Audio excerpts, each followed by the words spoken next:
You can make any soup that you dream up, once you know the thick and thin of it. Welcome to the Carefree Cook's Code. I'm Chef Todd Moore, and this is the Carefree Cook's Code, every Tuesday live at noon Eastern. Here's our challenge. How can home cooks cook freely, with creativity, confidence, and pride, while ignoring recipes and still impressing themselves and others with what they cook? Well, the answer is found in becoming empowered with how cooking works, using dependable and repeatable methods of cooking that work for any ingredient, for any diet, and any desire, just like chefs do. And we'll know we've cracked it when everyone sees cooking as an exciting and rewarding way to improve their relationships, their lifestyles, and their health through better food and cooking. This is the Carefree Cook's Code. Hey, welcome back, everybody. It's the Carefree Cook's Code. We're live together every Tuesday at noon Eastern. I'm a little bit more live than I was last week. If you don't get my alerts 15 minutes beforehand, that's because you didn't go to webcookingclasses.com/live to sign up for my messenger bot. When I broadcast, we're about to go live, and you never know when I'm going to pop up, right? And we're Carefree Cooks, all of us, because as Carefree Cooks, we create our own recipes. This brings friends and family together. We learn every time we cook, defining our own cooking style because we practice pro methods and we love our cooking. Hey everyone, I'm feeling much better this week. Thank you so much. The show's got to go on, right? You wouldn't believe how kind of out of it I was. And evidently the internet was out of it also because last week we had a lot of technical problems. So I wanted to talk to you again this week. Oh, before I do, I've got a true or false for you. Here's something that came up in our community this week, and tell me in the comments below, true or false.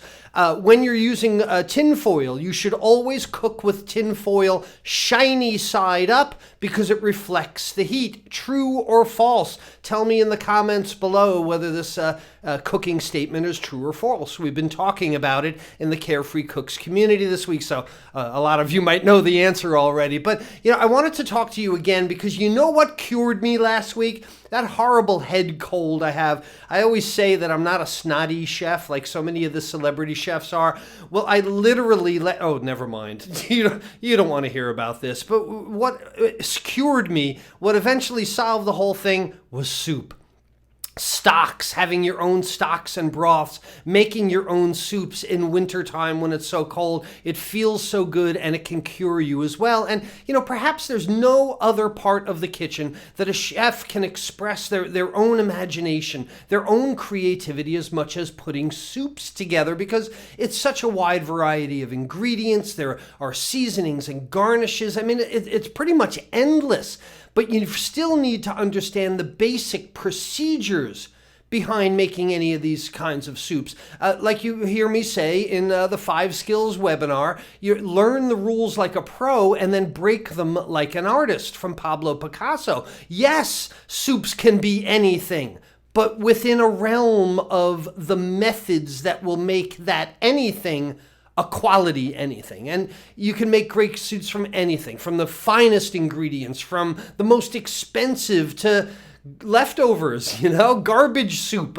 When I was a chef at the NSA, at the National Security Agency, we fed 15,000 people breakfast, lunch. We generally had anywhere from 3 to 5 soups on the menu any given day. And one of them, although we didn't tell the customers this, was garbage soup. In the back, the chefs in the kitchen, we called it garbage soup. What might have made it to the garbage if we didn't make a soup out of it? And this isn't to say it was poor quality, because, when we had Philly cheesesteaks on the grill that day, that maybe we had a lot left over.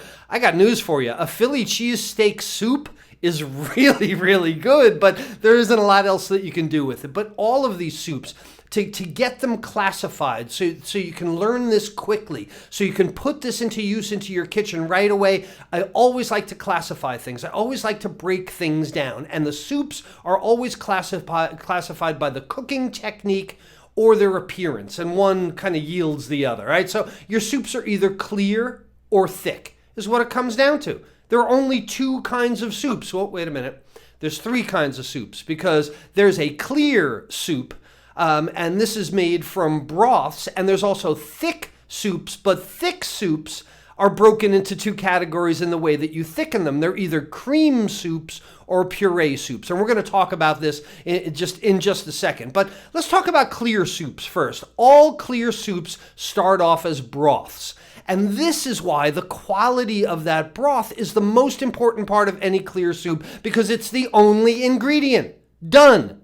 All right, I just taught you everything you need to know about making a clear soup. And next week, we're going to talk about stocks and bone broths, things like that. And that will become the broth for your clear soup. The question I get asked a lot is, what's the difference between a stock and a broth? Well, I'm going to tell you that next week, because with a clear soup, the broth is the only ingredient. Everything else is garnish.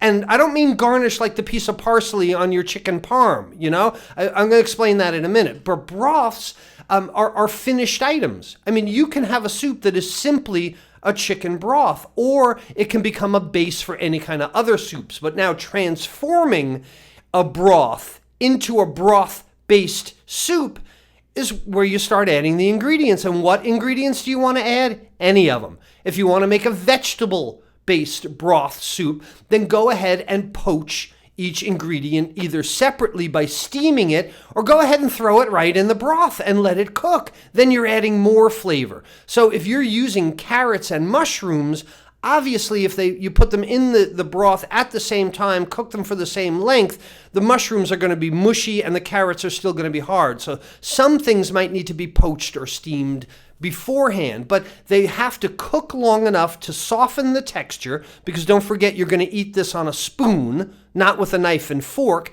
and long enough to impart their flavors into the broth as well. Or, like I said, you can cook the ingredients in another way. You could steam them first. You could poach them in a flavorful liquid. Heck, you could even roast them, right? You could grill a chicken breast. You could roast vegetables. You could char a red pepper and add it there. They could cook separately. So you might want to add grilled chicken to the chicken noodle soup.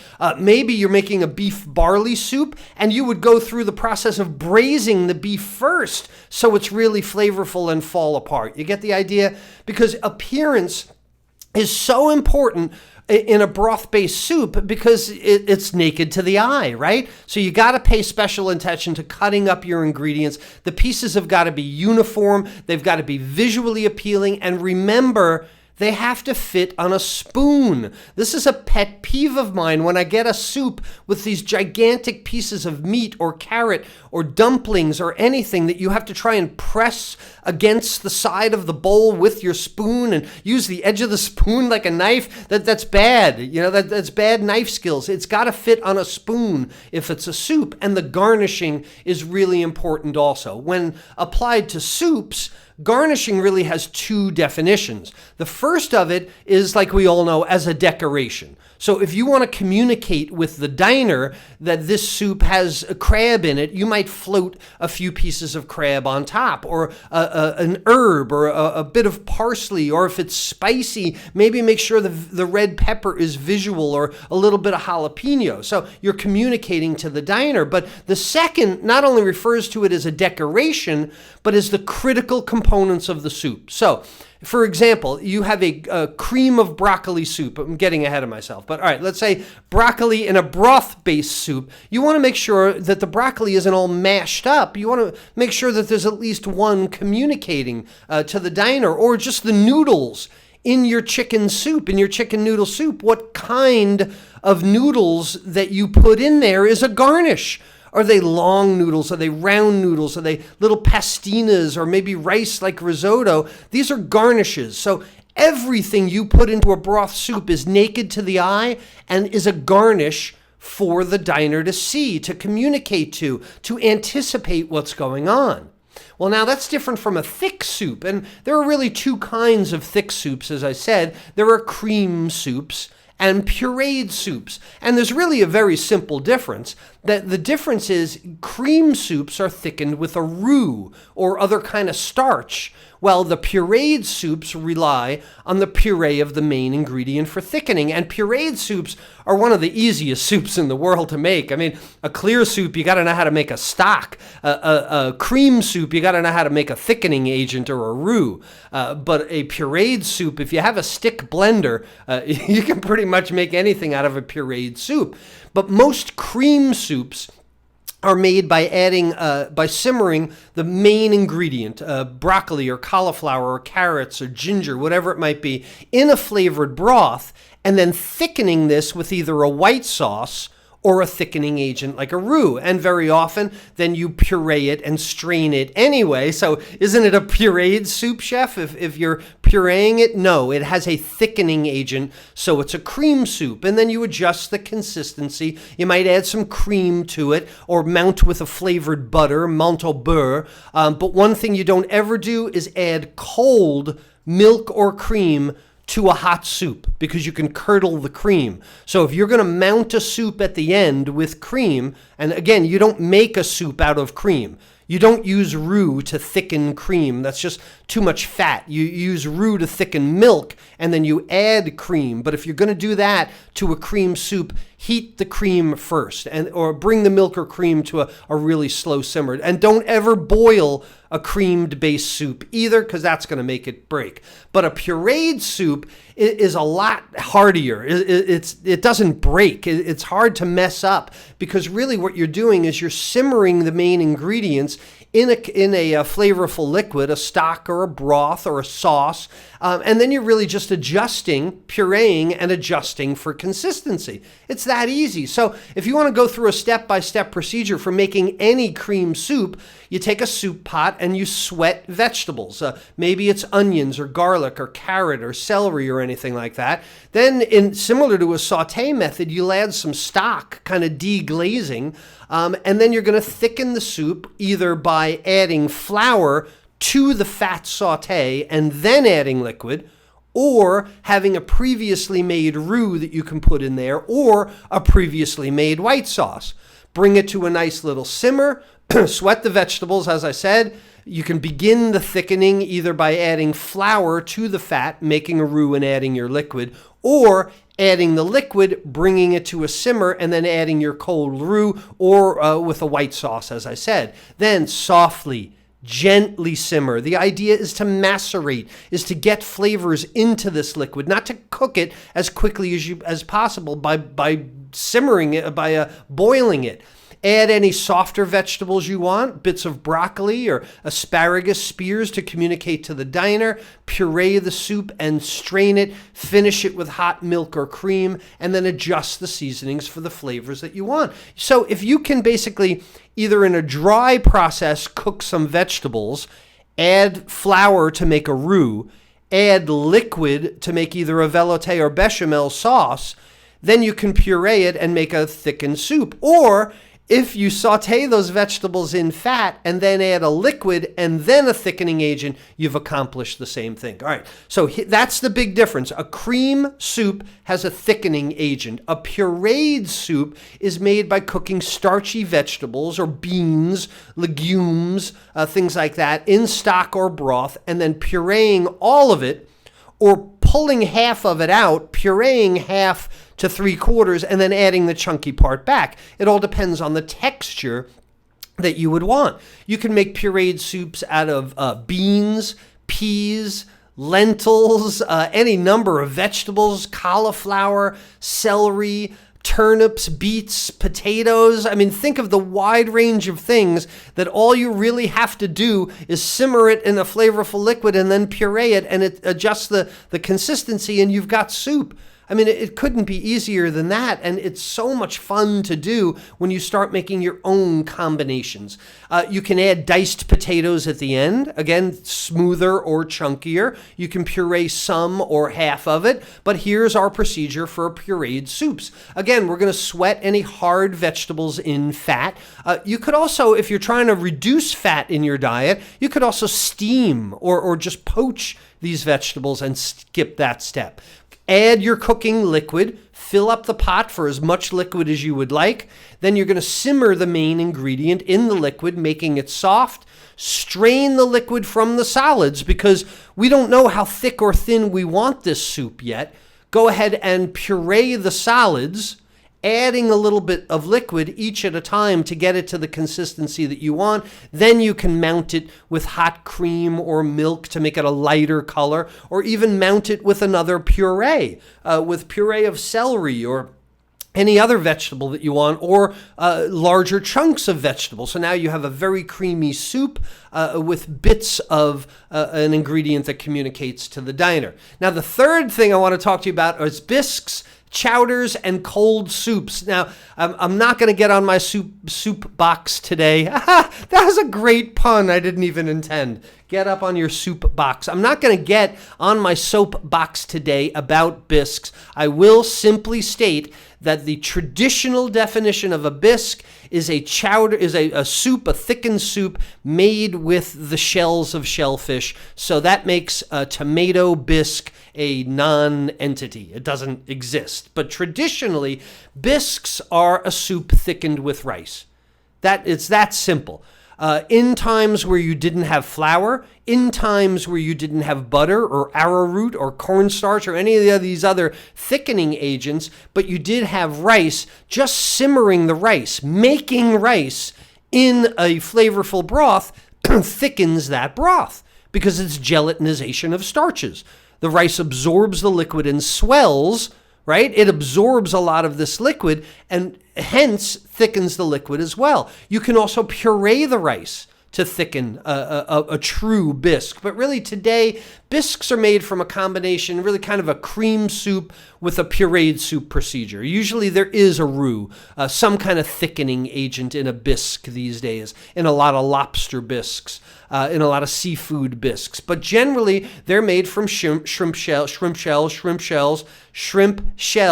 say that 10 times fast, lobster, crayfish, things like that. It is made with shellfish shells. It is not made with the skins of tomatoes. Then it's often thickened with a roux or a velouté for better consistency. But much of the flavor in a true bisque comes from the shells, whether they're smashed, like muddled, or a lot of times pureed and strained, or even just sautéed in butter to make a compound butter, to then strain off the shells and use that lobster-flavored butter as the basis for your roux. Because pureeing the shells also adds a thickness, but a really grainy texture.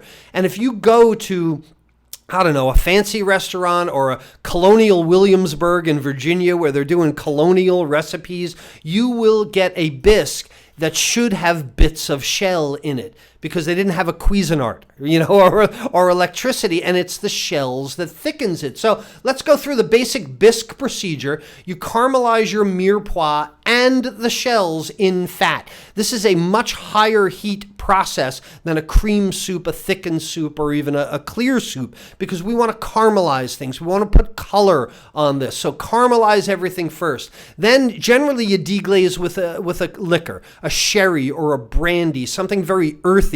This is a very deep kind of earthy soup. Then we're going to add a fish fumet, which is a quickly made stock. When you're making a fish stock, it does not need to boil for 5 to 10 hours like a beef stock does. The gelatin in the bones, the collagen, is a lot more readily available with fish. So a fish fumet is very quickly simmered fish bones, and then it often has an acid added to it, a vinegar or some lemon juice or something. So caramelize everything, deglaze with sherry, add your fish fumet or even a velouté sauce if you want, add the thickener as needed, and again, the thickener can be rice, pureed rice, barley, any kind of grains, or if you want to go the route of roux, that kind of thickener, you can do that. A bisque is kind of a combination soup. Now you're going to strain the solids from the liquids, strain all those shells out, strain that mirepoix out because we just really wanted to get the flavor in the liquid. You're going to puree the solids, and adjust with the liquids. Again, yes,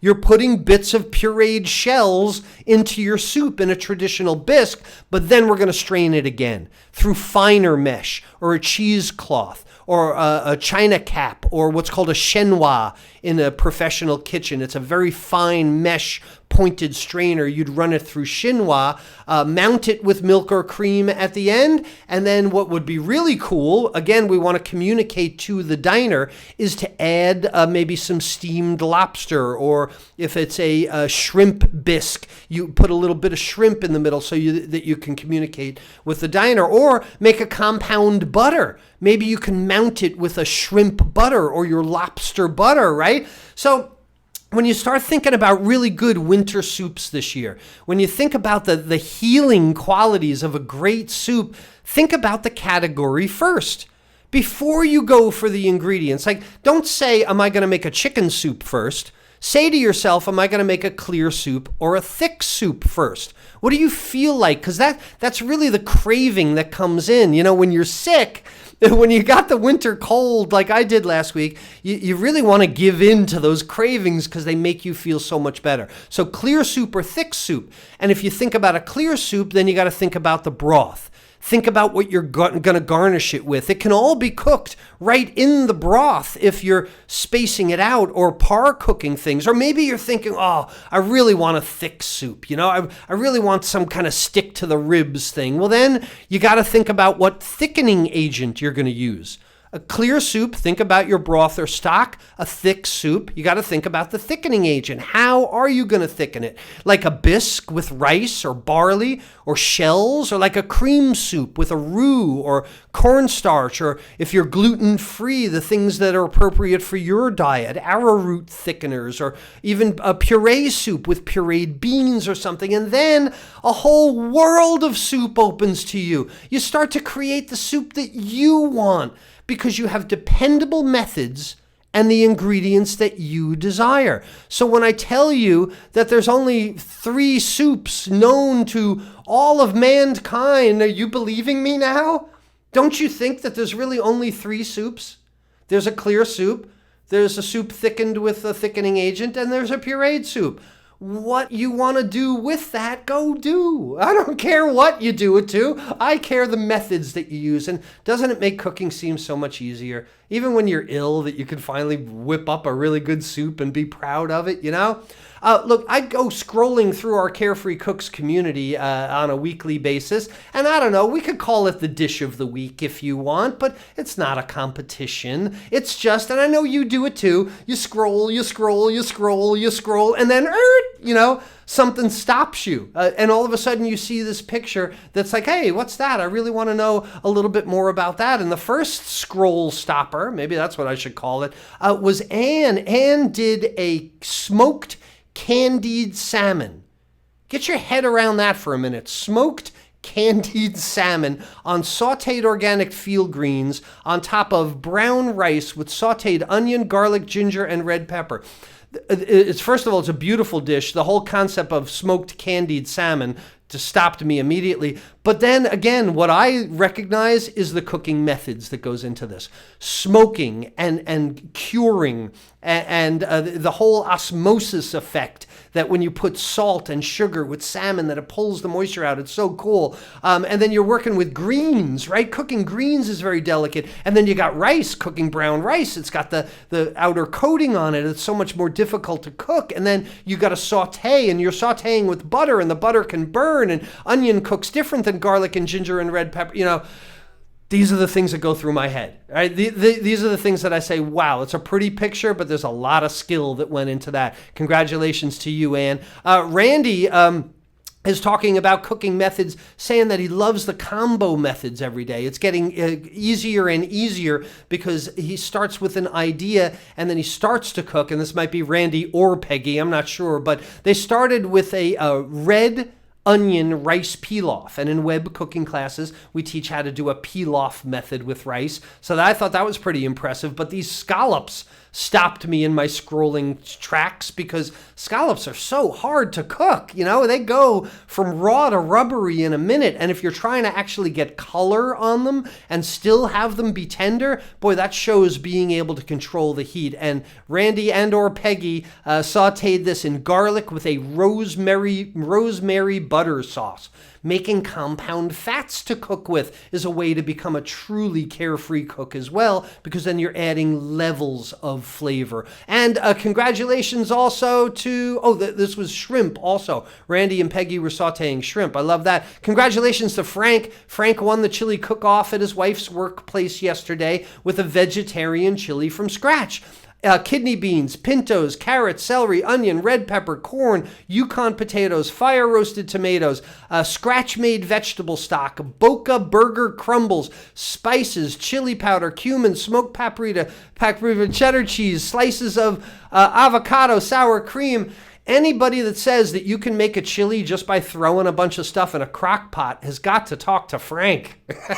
There is so much that went into this. No wonder he won the chili cook-off. That is a lot of different cooking methods. That's a lot of different ingredients that all need to be treated differently. Congratulations to you, Frank. That's really, really cool. Those are the things that stopped my scrolling this week in our Carefree Cooks community. The dishes of the week, if you want to call it that. But, you know, I never see cooking as a competition. It's a collaborative effort. I have a heart of abundance, you know, for this. I want everyone to enjoy, to share. This is why I'm not like, oh, you can't have my recipe, you know, stuff like that. No. We all get ideas from each other, and we all get better for it. Hey, what's going on in our Carefree Cooks community? Let me see if I can find questions. Oh, good. I'm seeing a lot of hearts. Thank you so much. I appreciate the hearts.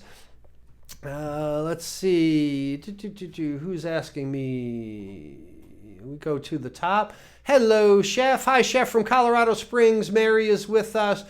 Chef Todd recently heard that egg yolks can be used for thickening. Yes, really good point, Susan. Egg yolks, you can temper egg yolks back and forth. So if you have some simmering cream and some egg yolks, you whip the egg yolks, you put a few drops of the cream in the egg yolks, get them up to temperature. Then you take a few drops of the egg yolk and whisk it into the cream, and it's a delicate back and forth kind of thing, but eventually it's the protein in the eggs that will thicken the cream as a thickening agent, like a quiche or a custard or a cheesecake or a zabaglione. It's the same type of thing. Nice.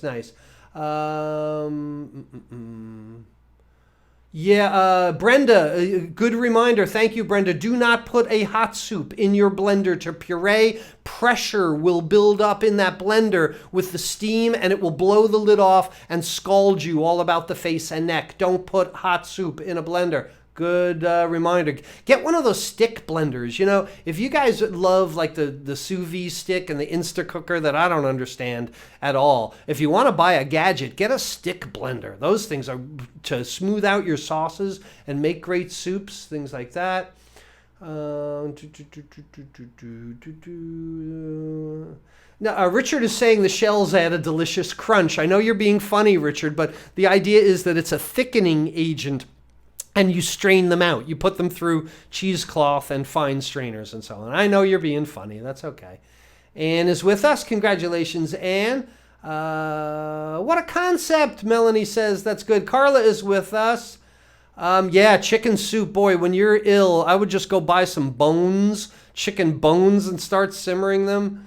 Mushroom soup. Yeah, John, great idea. You get a whole bunch of mushrooms and you're going to make a mushroom soup. Here's a tip for you. I take all the stems off because they're so woody. They don't puree really well. But I'll make a mushroom stock out of the mushroom stems and then use that stock to make the mushroom soup.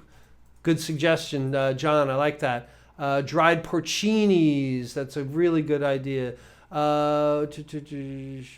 Caramelized onions. It's scrolling too fast. Somebody said that. Wendy. Caramelized onions make a good thickening agent as well. When you caramelize onions, get those brown bits on them. You can actually puree onions and thicken a soup. It makes a nice flavor on that as well. I'm looking for questions. Tina Rodriguez is making a lot of gumbos with dumplings. A gumbo is a cousin to a bisque. Gumbos thickened with rice as well. That's right. So a cream soup is a broth with a roux garnish, Bob Dudley is saying. Yeah, you got it, Bob. Chef Todd, where does tomato-based soup fall in as a puree soup? Tina's asking me. If you want tomato soup is pureed tomatoes with tomato paste, which is pureed tomatoes. It's pureed tomatoes with pureed tomatoes added. So it's a puree soup. Looking for questions.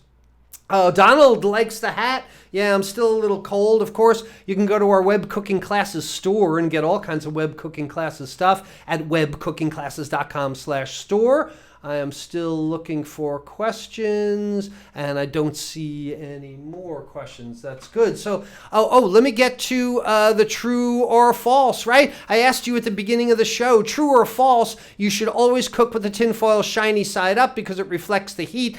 This is absolutely false. There's no difference between the two sides of tinfoil. When it's on the huge roll, one side is just different when it's processed, when it's manufactured. I've heard this myth for so long that it somehow reflects the heat. Heat is not light. A shiny side will reflect light, most certainly, but it won't reflect heat any better than the aluminum does. So let's dispel that myth right now. And if you know someone who believes this myth, you might want to like this video and share it with your friends. If you know someone who could use a good soup to make them feel better in this horrible weather that we might have, except for my friends down under. I know it's summer there, but you can still love soups too. And you can still share this video and like it. And if you'd like to start your own journey into carefree cooking, all you got to do is go to 5forksguide.com and get my free guidebook. It's the 5 Forks to Carefree Cooking, and I'll help you make the decisions along the way to make you a truly empowered home carefree cook that can just use basic methods to create anything that they want. Thanks for being with me today, everyone. This is Chef Todd Moore reminding you that there's a method to your cooking success. We'll see you next week.